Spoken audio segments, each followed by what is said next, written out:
Hello बच्चों, ई सरल की फिजिक्स रिवीजन सीरीज में आपका बहुत बहुत बहुत स्वागत है। वेलकम। आज हम पता है कौन सा चैप्टर रिवाइज करेंगे। आज हम एक पूरा चैप्टर रिवाइज करने जा रहे हैं और वो है ऑल्टरनेटिंग करंट। एसी अपन जो है पूरा रिवाइज करेंगे इस एक लेक्चर में। ये वीडियो लेक्चर्स में आपको एक तरह से ये आपके जो शॉर्ट नोट्स होते हैं ना, उस तरीके के लेक्चर है पूरे। ये आपने आपके शॉर्ट नोट्स नहीं बनाए हैं, आपके बहुत अच्छे नोट्स नहीं है, अब आपको लग रहा है हम रिवीजन कहाँ से करें। So this is for you. इसमें पूरा कंप्लीट चैप्टर के इंपॉर्टेंट पॉइंट्स, फॉर्मूले विद माइंड मैप, और जो माइंड मैप है उसकी लिंक भी आपको डिस्क्रिप्शन में मिल जाएगी, वहां से आप डाउनलोड भी कर सकते हैं। लेकिन मैं रिकमेंड करूंगा वो तो ले ही लीजिए आप, साथ में अपने माइंड मैप भी बना लीजिए इस लेक्चर को देखते हुए, बहुत काम आएंगे वो। ये लेक्चर देखिए लगभग 40-50 मिनट के करीब का होएगा, उससे कम का हो जाएगा। तो आप 2x पे देखेंगे इसको, जब सेकंड टाइम देखेंगे, थर्ड टाइम देखेंगे तो 20-25 मिनट्स में पूरा का पूरा लेक्चर हो जाएगा रिवाइज। इतने से टाइम में सोच के देखिए अल्टरनेटिंग करंट पूरा रिवाइज हो रहा है। ठीक है, तो these are like very helpful things. आपको फटाफट एक क्विक ओवरव्यू रिकैप पूरे के पूरे चैप्टर का ऑडियो विजुअल फॉर्मेट में मिल जाएगा और फॉर्मूले याद रखने में काफी मदद मिलेगी।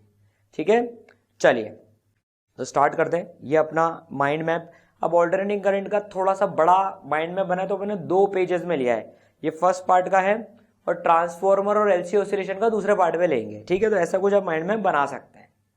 ठीक है, चलिए तो देखिए सबसे पहले देखिए भाई ऑल्टरनेटिंग करंट क्या होता है। अगर डायरेक्शन ऑफ करंट चेंज करें अल्टरनेटिवली, तो जैसे आई टी का ग्राफ बना देखिए, तो यूं ऐसे फिर ऐसे फिर ऐसे फिर ऐसे, तो वो ऑल्टरनेटिंग करंट कहलाता है। हमको पता है तो ठीक है भाई।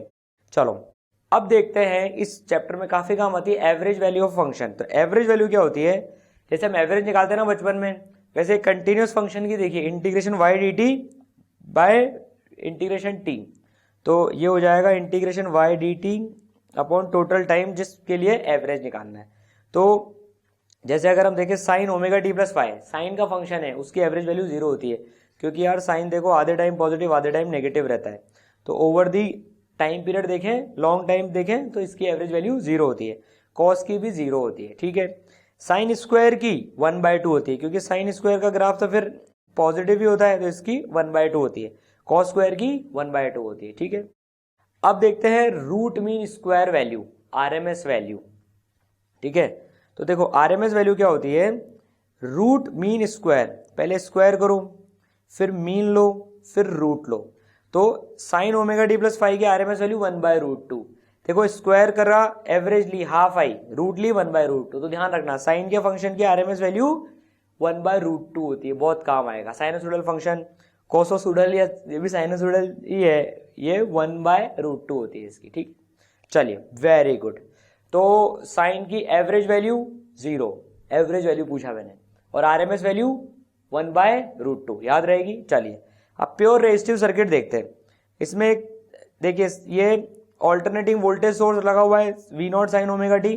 ठीक है, तो देखिए V equal to I R होती है, करंट निकालना है, तो I equal to V by R हो गई, V not sine omega T by R, तो I equal to I not sine omega T. ये पहला पहला देख रहे हैं अपन, इसलिए इसका डेरिवेशन भी कर रहे हैं। बाकी फिर कैपेसिटिव का देखते हुए सीधे सपाट सपाट फॉर्मूले देखेंगे धमाधम। ठीक है, तो I not equal to V not by R हो गया, तो I R M S I naught by √2 होती है भाई, मैक्सिमम वैल्यू की 1/√2 होती है। देखिए साइन की आरएमएस वैल्यू 1/√2, तो ये I naught by √2, RMS value 1/√2 हो गई मैक्सिमम वैल्यू की, I naught by √2। V R M S V not by √2, तो आई आर एम एस और वी आर एम एस में भी रिलेशन होल्ड करेगा, I R M S equal to V R M S by R. Pure resistive circuit, इसमें सिर्फ एक resistance है, and I not equal to V not by R. इसमें देखिए दोनों जो है की पॉइंट, बहुत इंपॉर्टेंट पॉइंट है, देखो दोनों सेम फेज में है। अगर इनके ग्राफ बनाए अपन तो देखो दोनों सेम फेज में हैं, V and I are in same phase, potential और करंट सेम फेज में होता है, प्योर रेजिस्टिव सर्किट होता है जब, याद रहेगा सेम फेज में होता है, वेरी इंपॉर्टेंट। ठीक है, इसमें अगर अपन पावर एनालिसिस देखें तो देखिए जो एवरेज पावर आती है इसमें, वो आती है I R M S square R, that is V R M S square by R. जो पावर आती है, हमें पावर याद होती है, देखो आई स्क्वायर आर। रेजिस्टर में अगर कांस्टेंट करंट आई फ्लो होता रहे रेजिस्टर में, तो जो पावर होती है वो आई स्क्वायर आर है। लेकिन यहाँ तो साइनोसोडल करंट फ्लो हो रहा है, इसलिए I R M S square R, इसका आप एवरेज लेंगे तो ये I R M S square आ जाएगा। आई स्क्वायर का जब आप एवरेज लेंगे तो, ठीक है ना।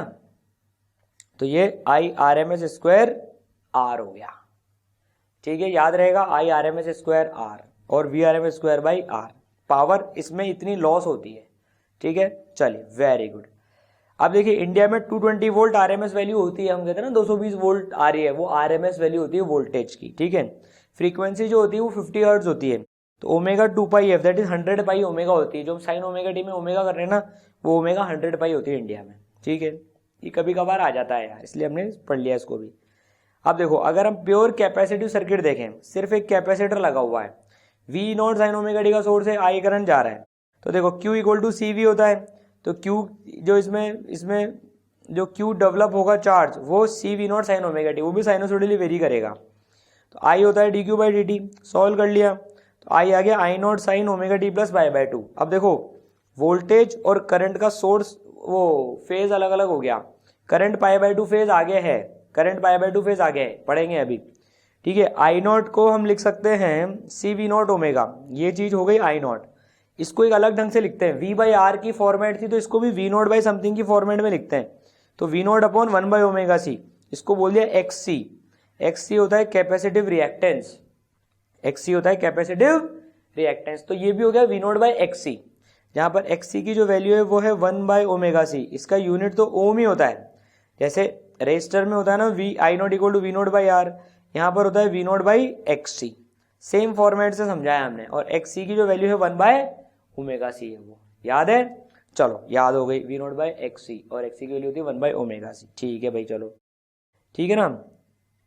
तो आई आर एम एस हो जाएगा V R M S by X C हो जाएगा, आई नॉट हो जाएगा V not by X C, ठीक है।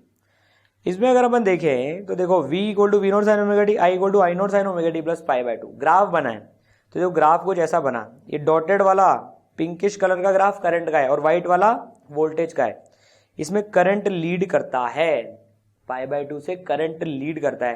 तो जब कैपेसिटर रहता है ना, प्योर कैपेसिटर और कोई एलिमेंट नहीं है वोल्टेज सोर्स के अलावा, तो करंट लीड करता है पाई बाई 2 से। याद रखने का तरीका बताता हूँ, कैपेसिटर सी से स्टार्ट होता है, करंट भी सी से स्टार्ट होता है। याद रखने की ट्रिक बताइए आपको, देखो कैपेसिटर सी से स्टार्ट हो रहा है, करंट भी सी से स्टार्ट हो रहा है, तो ध्यान रखना कैपेसिटर में खुद सी से होता है तो सी वाली चीज को जिताता है, तो पाई बाई 2 आगे रखता है वो।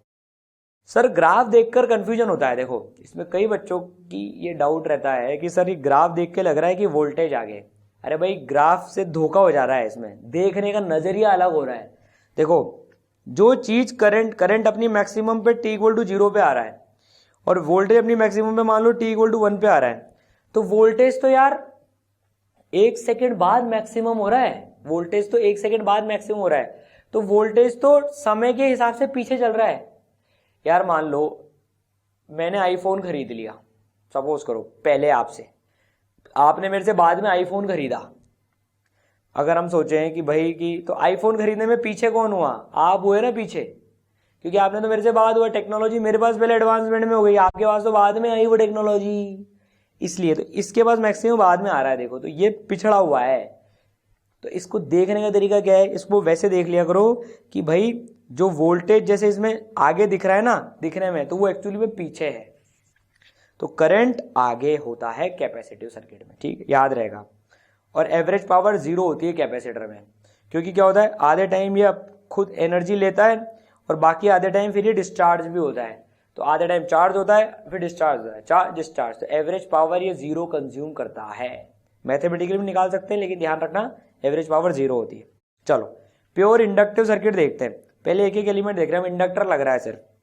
तो देखो v equal to V not sine, इसमें जो करंट होता है वो पीछे होता है, पाई बाई 2 फेज से पीछे होता है। I not equal to V not by X L, I R M S equal to V R M S by X L, अब वहां एक्स था, ये एक्सएल आ गया। इंडक्टिव रिएक्टेंस, इसका भी ये एक्सएल की वैल्यू होती है ओमेगा एल, वहां पर थी 1 बाई ओमेगा सी, यहाँ पर है ओमेगा एल, और यहाँ पर इसका यूनिट है ओम, ये सब ओम में ही है, डायमेंशन देखेंगे तो सब ओम में आएगा ये, ठीक है। तो तीनों अलग अलग देख लिए, बिल्कुल देख लिए। अब क्या करते हैं, कंबाइन करते हैं, पहले दो एलिमेंट कंबाइन करेंगे, फिर उसके बाद में तीनों कंबाइन करते हैं। चलो तो अब अपन जो है, अच्छा इसमें की पॉइंट तो देखें, इसमें तो भैया करंट पीछे होता है, इसमें करंट पीछे होता है मतलब वोल्टेज आगे होता है। इसमें हम सिर्फ कैपेसिटर में याद रखेंगे, कैपेसिटर सी से होता है, करंट आगे होता है, इंडक्टर में उल्टा होता है, याद हम सिर्फ कैपेसिटर का ही रखेंगे, दोनों याद मत रखना। इंडक्टर का भी पूछ लेना कोई तो कैपेसिटर का ध्यान रखना। कैपेसिटर सी से करंट आगे y/2 से, इंडक्टर में उल्टा होता है, मतलब करंट पीछे होता है। करंट पीछे होता है इंडक्टर में, मतलब वोल्टेज आगे होती है। टेंटन याद हो गया? चलो बहुत बढ़िया। एवरेज पावर इसमें भी जीरो होती है। आधे टाइम एनर्जी, ये पहले आधे टाइम इसमें करंट आता है, फिर ये अपनी एनर्जी फिर वापस खत्म कर देता है, तो एवरेज पावर जीरो होती है इसमें भी। तो सी और एल में एवरेज पावर कितनी हो गई बताओ? जीरो। और आर में कितनी थी? आई स्क्वायर आर, नहीं I R M S square R. ठीक है, चलो वेरी गुड। अब देखते हैं नया टर्म इंपीडेंस। इंपीडेंस क्या होता है? I not equal to V not by Z की फॉर्मेट में लिखे हम तो जो जेड होता है वो इंपीडेंस होता है, इसका यूनिट भी ओम होता है। I not equal to V not by Z. तो आप बताओ प्योर रेसिव सर्किट में इंपीडेंस कितना होता है? I not equal to V not by R होता है, तो इंपीडेंस कितना हो गया? आर के बराबर हो गया। प्योर कैपेसिटी सर्किट में बताओ बताओ बताओ बताओ बताओ बताओ कितना हो गया? V not by X C, X C equal to 1 by omega C. ठीक है, तो जेड की वैल्यू एक्सी हो गई सिर्फ प्योर कैपेसिटिव में। और इंडक्टिव में देखें वी नॉट बाय एक्सएल, तो सब सिमेट्रिकल है। देखो सब एक जैसे दिखने वाले फॉर्मूले हैं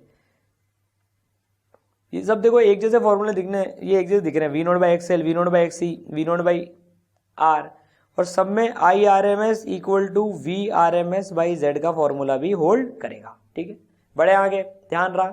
चलो वेरी गुड। अब देखते हैं फेजर डायग्राम। फेजर डायग्राम जैसे इसका फेजर डायग्राम बनाना है, इसका हमें सम करना है दोनों का। फेजर डायग्राम से सम कर सकते हैं। रेफरेंस लाइन ले ली ओमेगा टी की, 3 का एम्पलीट्यूड है तो 3 का वेक्टर बना दिया हमने। इस डायरेक्शन को पॉजिटिव लेते हुए 3 का बेस लाइन का वेक्टर बना दिया। अब ये 4 का इससे π/2 आगे, तो ये 4 का π/2 आगे हो गया। इन दोनों को वेक्टरली जोड़ो, इन दोनों को वेक्टरली जोड़ो तो देखो ये आ जाएगा 5 का आ जाएगा। ये कितने एंगल पे आएगा? 53 डिग्री पे आएगा। तो इनका सम क्या हो गया? ओमेगा टी प्लस 53 डिग्री इसका फेज हो गया, तो ये आ जाएगा 5 sin omega T plus 53 degree. इस तरह से फेजर डायग्राम हम बनाते हैं। ठीक है, चलो अब इसकी मदद से अपन LR सर्किट देख लेते हैं। LR सर्किट क्या होता है? या जिसमें L और R दोनों हो। तो देखो V equal to V not sine omega T plus 5 और करंट है I not sine omega T. यार इसमें देखो V L है सर्किट में, तो L किसको आगे रखता है? L किसको रखता है? C करंट को रखता है, तो L वोल्टेज को रखता है। तो वोल्टेज आगे, लेकिन 5 से आगे, π/2 से आगे नहीं है, क्योंकि रेजिस्टेंस भी आगे ना। अभी रेजिस्टेंस तो सेम रखना चाहता है। L बोलेगा मैं आगे रखूंगा V को, R बोलेगा मैं सेम रखूंगा, तो दोनों मांडवली कर लेते हैं। यार चल कहीं बीच में कहीं रखते हैं, मतलब ना तेरी ना मेरी। तू π/2 रखना चाहता है, मैं 0 रखना चाहता हूं, कहीं पर रखते हैं डिपेंडिंग ऑन हमारी वैल्यू कितनी है। तेरा एक्सएल कितना है, मेरा आर कितना है, उस पर डिपेंडिंग ऑन ये 5 की वैल्यू आ जाएगी। लेकिन वोल्टेज आगे रहेगा LR सर्किट में, याद रहेगा। सर समझ में भी आ गया अब तो, भन्नाट। ठीक है, चलो तो देखो इसमें ग्राफ बना है V R naught V L naught, R के across maximum V R naught, L के अक्रॉस वी एल नॉट, तो ये वी नॉट हो गई। ठीक है, I not equal to V not by Z, I R M S equal to V R M Z. इसमें जो जेड होता है वो होता है X L square plus R square, X L square plus R square. और जो tan फाई होता है वो एक्सएल बाई आर होता है। देखो आप फाई निकालो भाई, इधर ये आ रहा है एक्सएल, ये आ रहा है आर, ये आ रहा है जेड, तो देखो tan फाई की वैल्यू कितनी होगी? एक्सएल बाई आर हो गई। तो देखो फाई डिपेंड किस पे कर रहा है? एक्सएल और आर की टक्कर पे। अगर एक्सएल और आर बराबर है तो देखो फाई 45 डिग्री हो जाएगा। एक्सएल इक्वल टू आर हो गया अगर, तो 45 डिग्री हो जाएगा फाई। सोच के देखो, दोनों ने कहा यार तेरा भी रुतबा उतना मेरा भी रुतबा उतना, तो चल दोनों के बीच की बात करते हैं 45 डिग्री की। यही तो फिजिक्स की फील है यार, ऐसे तो हम फिजिक्स को फील लेके बढ़ते हैं। आपको अल्टरनेटिंग करंट की अगर पूरी की पूरी फील लेनी हो ना अगर, तो आप ई सरल ऐप डाउनलोड करना, प्ले स्टोर पे जाना, ई सरल ऐप डाउनलोड करना, वहां से अल्टरनेटिंग करंट के पूरे लेक्चर देखना, मजा आ जाएगा आपको, एकदम फील आ जाएगी। ठीक है, ई सरल ऐप। ई सरल में हम IIT की तैयारी भी कराते हैं, नीट की तैयारी भी कराते हैं, क्लास 10th की भी कराते हैं, बढ़िया तरीके से। पूरे पहले वीडियो लेक्चर्स देखते हैं अपन, उसके बाद में क्या करते हैं, फिर शीट्स होती है उसमें, हर लेक्चर के कॉरस्पॉन्डिंग आपको होमवर्क मिलता है, फिर उसमें सॉल्व शीट्स होती है पूरी की पूरी, फिर डाउट सॉल्विंग होती है, डाउट सॉल्विंग के लिए अलग से फोरम्स हैं, फिर मेंटरशिप मिलती है, पूरा टाइम टेबल मिलता है आपको, फिर टेस्ट होते हैं, टेस्ट का पूरा एनालिसिस होता है, पूरा एक सिस्टमेटिक तरीके से प्रिपरेशन कराई जाती है। आप वीडियोस कितनी बार भी देख सकते हैं, 2x पे देख सकते हैं, 1.5x पे देख सकते हैं, अपने टाइम के हिसाब से देख सकते हैं, कभी भी देख सकते हैं, और बिल्कुल अफोर्डेबल प्राइस में। 50-60 रुपीज़ पर डे की कॉस्ट में आप पूरी IIT JEE की या नीट की तैयारी कर सकते हैं यार। कितना अफोर्डेबल हो गया सोच के देखो, और पूरी क्वालिटी। आप देखो, मैं आपको फिजिक्स पढ़ाऊंगा, IIT बॉम्बे से हूँ भैया। केमिस्ट्री वाले सर प्रतीक सर वो भी IIT बॉम्बे से हैं। मैथ्स वाले सर IIT कानपुर से हैं। तो ऐसी ज़बरदस्त टीम है पूरी एकदम। आप ट्राई जरूर करना ही सर लैब, ठीक है। चलो आगे बढ़ते हैं अपन। अब देखो, ये हो गया, ये रिवाइज हो गया। ये सब माइंड मैप में लिखते भी जाना, आप लिख रहे हो ना माइंड मैप में, सब लिखते जाना। चलो आगे बढ़ते हैं। LR सर्किट में तो आ गया XL square plus R square, tan phi XL by R। ठीक है भाई, चलो बहुत बढ़िया। अब RC सर्किट देखें, R और C हैं। तो देखो V0 sin omega T minus five, current आगे होता है, वोल्टेज पीछे होती है। वही C बोलेगा मैं वोल्टेज पीछे रखूंगा, R बोलेगा मैं सेम रखूंगा। दोनों में से डिसाइड करेगा XC और R कौन कितना ज़्यादा है। डायग्राम बनाए तो देखो V0 इसमें पीछे है ओमेगा टी से, फाइव से, ठीक है। I0 V0 by Z, same फॉर्मूले हैं। देखो पैटर्न देखो आपके लिए कितना इजी बना दिया। ऑल्टरनेटिंग करंट सेम फॉर्मूला लग रहे हैं सब में। I0 equal to V0 by Z, IRMS equal to VRMS by Z, बस Z बदल रहा है। इसमें जाएगा XC square plus R square, और tan फाई की वैल्यू जाएगी XC by R। tan phi की वैल्यू जाएगी XC बाई R, ठीक है, समझ गए। चलो तो LR पढ़ लिया, RC पढ़ लिया। अब तीनों को जोड़ के देखते हैं भैया अपन, L, R और C, और LC फिर एकदम लास्ट में पढ़ेंगे अपन। L और C एकदम लास्ट में पढ़ेंगे। अब तीनों को कंबाइन करते हैं। चलो चलिए, अब हम जो है LCR सर्किट देखते हैं, ठीक है ना। तीनों एलिमेंट आ गए इसमें। अब देखो, ये तो R है, इसका है XC और इसका है XL। अब इन तीनों में से कौन जीतेगा वो डिटरमाइन करेगा फाई कितना होगा। अगर मान लो XL XC से ज़्यादा हो गया तो ये फाई पॉजिटिव होगा, XC ज़्यादा हो गया तो ये नेगेटिव होगा, ठीक है ना। तो देखो इसका कुछ ऐसे बनेगा, VL not minus VC not, ये एक आ गया ये, और ये VR नॉट और ये V नॉट, फाई है, ठीक है। सेम फॉर्मूला लगेंगे दोनों। Z इसमें जो होता है वो होता है XL माइनस XC का whole square plus R square. Very very important formula. ये एक फॉर्मूला याद रख लें, सारे फॉर्मूले हो जाएंगे, देखेंगे कैसे। और tan फाई की वैल्यू होती है XL minus XC by R, ठीक है। tan फाई होता है XL माइनस, भाई देखो इसके कॉरस्पॉन्डिंग XL, इसके कॉरस्पॉन्डिंग XC और इसके कॉरस्पॉन्डिंगली R। तो tan फाई देखो XL minus XC by R हो गया, समझ गए। चलो बहुत बढ़िया, याद रहेंगे फॉर्मूले ये। अगर देखो XL ज्यादा है XC से तो सर्किट प्रीडोमिनेटली इंडक्टिव है। ये पूछ लेते हैं सर्किट इंडक्टिव है कि कैपेसिटिव है। तो यार XL ज्यादा है, दैट इज ओमेगा L ज्यादा है 1 ओमेगा C से, तो सर्किट इंडक्टिव है। और अगर XL कम है तो सर्किट प्रीडोमिनेटली कैपेसिटिव है, ठीक है। अब देखो जितना भी अपन ने पढ़ा ना, देखो एक फॉर्मूला से सब निकाल सकते हैं अपन। Z equal to XL minus XC का whole square plus R square. अब आप देखो अपन ने कितने कितने सर्किट पढ़े हैं, देखना। अपन ने प्योरली R पढ़ा है, प्योरली C पढ़ा है, प्योरली L पढ़ा है, फिर हमने RC पढ़ा है, फिर हमने LR पढ़ा है, फिर हमने LCR सर्किट पढ़ा है। बस अभी R है, ओनली रेजिस्टेंस है। तो देखो XL और XC तो जीरो हो गए, तो Z की वैल्यू देखो कितनी होगी। Z की वैल्यू इसमें हो जाएगी R। XL और XC को जीरो डाल दो क्योंकि है ही नहीं सर्किट में, ओनली C है। तो R और XL को जीरो डाल दो तो ये आ जाएगा XC। ओनली L है तो देखो ये आ जाएगा XL। RC है, R और C है तो XL जीरो हो गया, तो ये आ जाएगा under root of XC square plus R square, जो हमने सीखा था। LR सर्किट है तो XC जीरो हो गया, तो XL square plus R square. और LRC ये LCR सर्किट है, तब तो पूरा का पूरा XL माइनस XC का whole square plus R square. और सब में एक फॉर्मूला तो लगेगा ही सही, V नॉट बाई Z और IRMS equal to VRMS by Z। समझ गए। देखो तो एक फॉर्मूला याद रखना है, बाकी सब अपने आप हो जाएगा। समझ गए ना अच्छे से सर? बिल्कुल अच्छे से समझ गए, ठीक है। चलो अब देखो पावर डिलीवर्ड बाय सोर्स। अब इसमें पावर कितनी डिलीवर्ड होती है देखो, तो जो पावर डिलीवर्ड बाय सोर्स है, ये पावर डिलीवर्ड बाय सोर्स है, वो होती है IRMS VRMS cos फाई। इसको डिराइव भी कर सकते हैं, डायरेक्ट फॉर्मूला लिख रहे हैं IRMS VRMS cos फाई, ठीक है। cos फाई कहते हैं पावर फैक्टर, cos फाई होता है पावर फैक्टर, ठीक है। अब cos फाई जो होता है वो R बाई Z होता है। यार देखो ये Z, ये R, तो cos फाई कितना हो गया R बाई Z। तो पावर डिवाइड बाय सोर्स कितनी हो गई IRMS स्क्वायर R, होनी भी चाहिए यार। इसमें से एवरेज पावर C तो जीरो लेता है, L भी जीरो लेता है एवरेज पावर। तो पावर खींचने वाला ultimately average on an average कौन खींच रहा है, लगातार ये खींच रहा है, और इसकी होती है IRMS स्क्वायर R। रख के भी देख लो, फिर cos फाई की वैल्यू आप रख दोगे R बाई Z, तो VRMS बाई Z हो जाता है IRMS। तो देखो IRMS स्क्वायर R, और cos फाई की वैल्यू 0 से लेकर 1 तक। Power factor very important, cos phi equal to R by Z. तो किसी सर्किट में सबसे ज्यादा पावर भाई z इक्वल टू होता है एक्सएल माइनस एक्सी का whole square plus R square. तो मैक्सिमम पावर कब कंज्यूम होगी? जब r का कंपोनेंट सबसे ज्यादा होगा। तो जब cos फाई 1 होगा तब power delivered by source for a given circuit सबसे ज्यादा होगी। बेसिकली एक्सएल और एक्सी बराबर हो गए, एक्सएल और एक्सी बराबर हो गए तो आर इक्वल टू जेड हो जाएगा, तब ये जो है मैक्सिमम पावर डिलीवर करेगा, तब मैक्सिमम पावर कंजम्पशन होएगा। यहाँ पर समझ गए सर? बिल्कुल समझ गए, ठीक है। कॉस फाई ध्यान रखना, R by Z power factor कहते हैं इसको। Very good. अब देखते हैं थोड़े से क्विजेस, सवालों के जवाब देने आपको। Energy loss in pure capacitance in AC circuit, pure capacitance में बताओ एनर्जी लॉस कितना है? ऑन एन एवरेज पूछ रहा है, 0। बिल्कुल सही यार, एवरेज पावर 0 होती ना।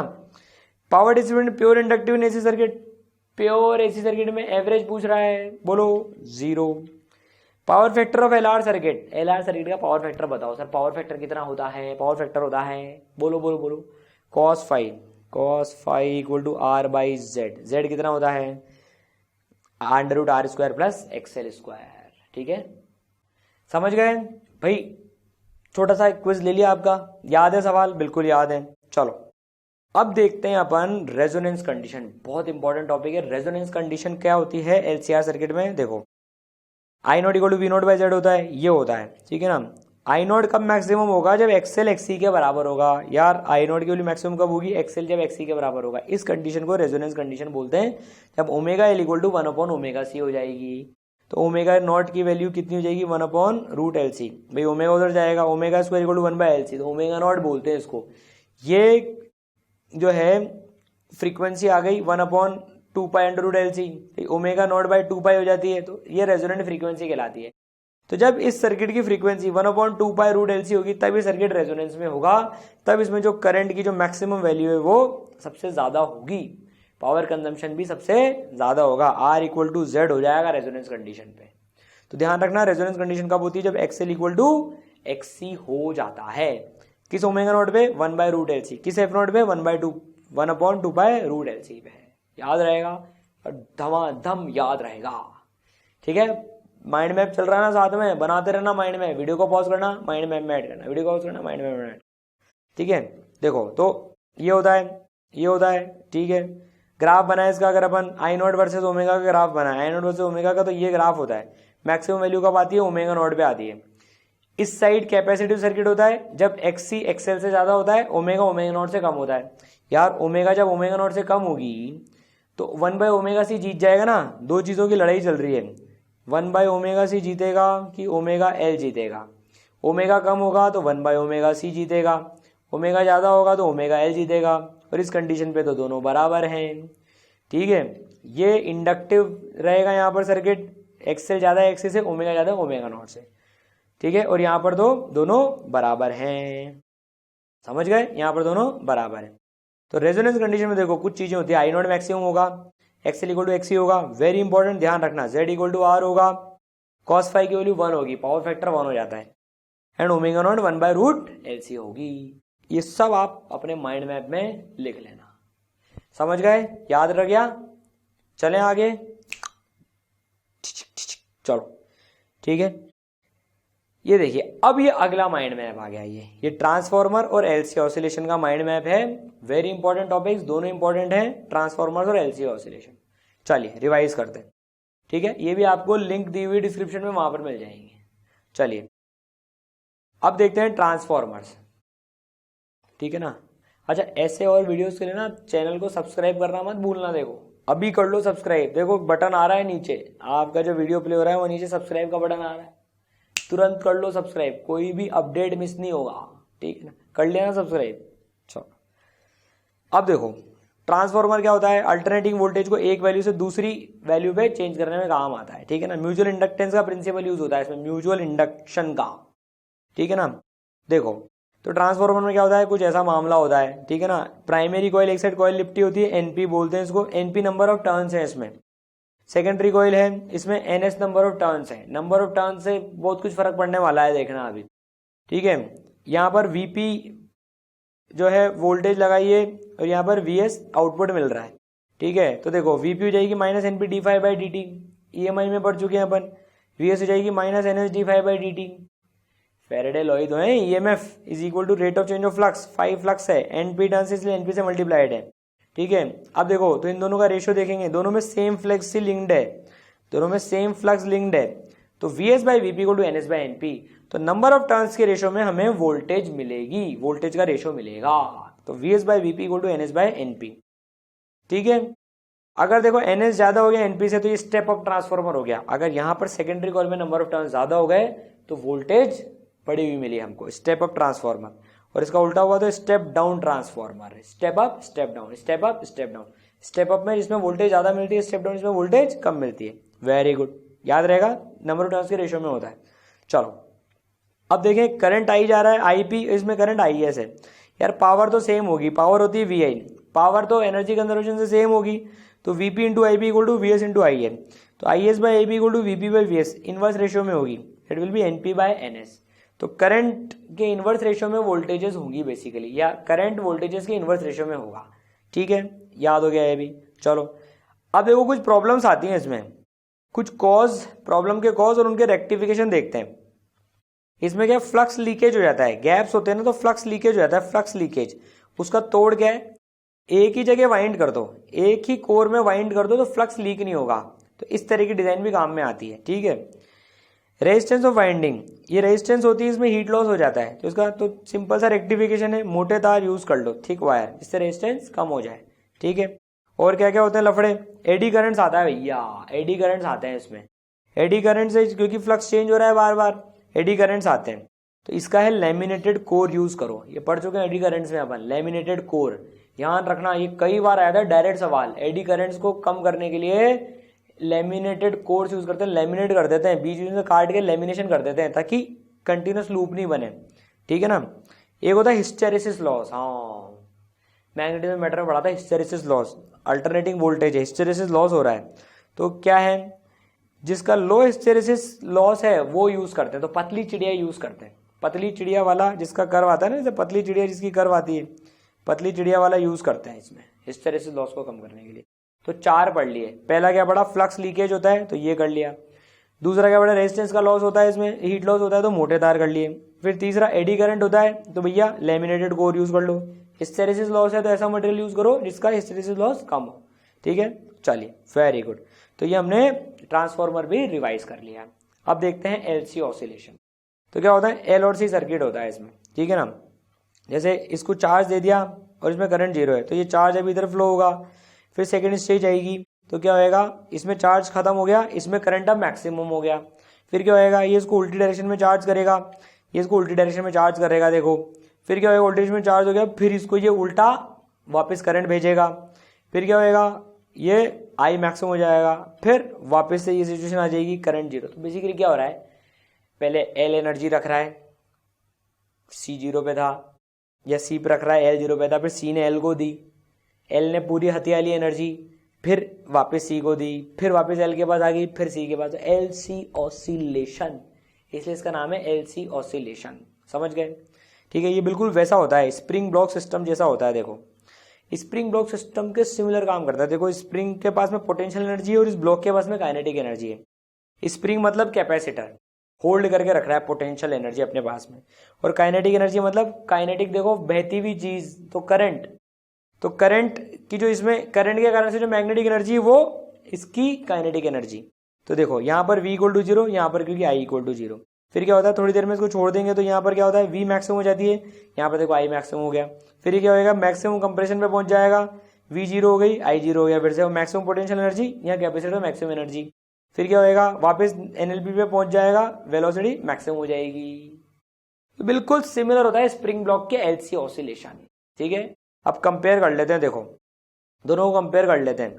इसमें Q0 I और ये V है इसमें, ठीक है ना। तो देखो Q के बदले इसमें X हो गया, जो इसका इलोंगेशन है, कंप्रेशन है। इसका जो चार्ज है कैपेसिटर पे, अगर इसका चार्ज Q माने अपन, तो इसका Q इसका इलोंगेशन है, कंप्रेशन के इक्विवेलेंट है। इसका जो I है बताओ, वो इसके किसके है, V के है। इसमें जो करंट I जा रहा है वो इसके V के कॉरस्पॉन्डिंग है। 1/C is K। 1/C जो है वो स्प्रिंग ब्लॉक के जो स्प्रिंग का जो ये स्प्रिंग कांस्टेंट होता है उसके इक्विवेलेंट है।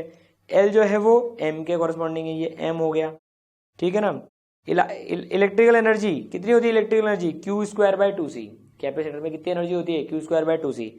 इसमें इलेक्ट्रिकल एनर्जी क्यू मतलब एक्स के कॉरस्पॉन्डिंग मतलब पोटेंशियल एनर्जी, तो इसमें देखो हाफ के एक्स स्क्वायर, हाफ के बदले हाफ, देखो हाफ के बदले हाफ, 1/c के बदले के आ गया, और क्यू स्क्वायर के बदले एक्स स्क्वायर आ गया, ठीक है, समझ गए। देखो तो Q square by two C electrical energy, तो इसमें पोटेंशियल एनर्जी। इसमें magnetic energy half L I square, तो इसमें kinetic energy half M V square. पूरा समझ में आ गया होगा आपको फंडा एलसी एंड स्प्रिंग ब्लॉक का, ठीक है। और फॉर्मूले भी देख लेते हैं भैया। Q not square by two C maximum energy वो होती है half L I not square के बराबर, ठीक है, और वो इंटरमीडिएट स्टेज पे Q square by two C plus half L I square के बराबर भी होती है। यार देखो जब इसमें मैक्सिमम होगी तो Q not square by two C होगी, इसमें मैक्सिमम होगी तो half L I not square होगी, एनर्जी तो कंजर्व्ड है, और इंटरमीडिएट स्टेज पे दोनों में कुछ कुछ बटी होगी तो इनके सम के बराबर होगी, होगी नहीं होगी।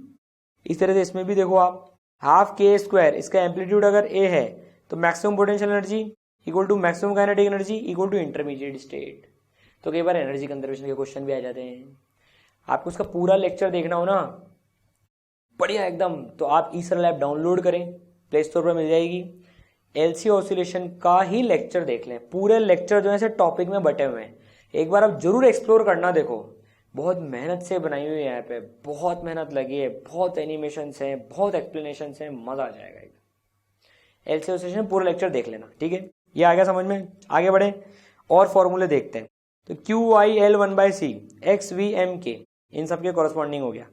आई equal to omega Q not square minus Q square, क्योंकि V equal to omega under root A square minus X square होता है। एसएचएम में पढ़ा था फॉर्मूला हमने, ये याद रहे तो अच्छी बात है, नहीं रहे तो उस टाइम डिराइव कर लेना। I max equal to omega Q naught, क्योंकि V max equal to omega A होता है, V max equal to omega A, तो ये ओमेगा क्यू नॉट, ए के बदले क्यू नॉट आ गया, ठीक है। Omega equal to under root K by M, तो इसमें 1/√LC पढ़ा हुआ भी है, 1/√LC। अच्छा है, तो रेजोनेंस में मैक्सिमम रेजोनेंस कंडीशन की ओमेगा है, तो यहाँ पर इसकी ऑसिलेटिंग जो ये ओमेगा होती है वो 1/√LC होती है।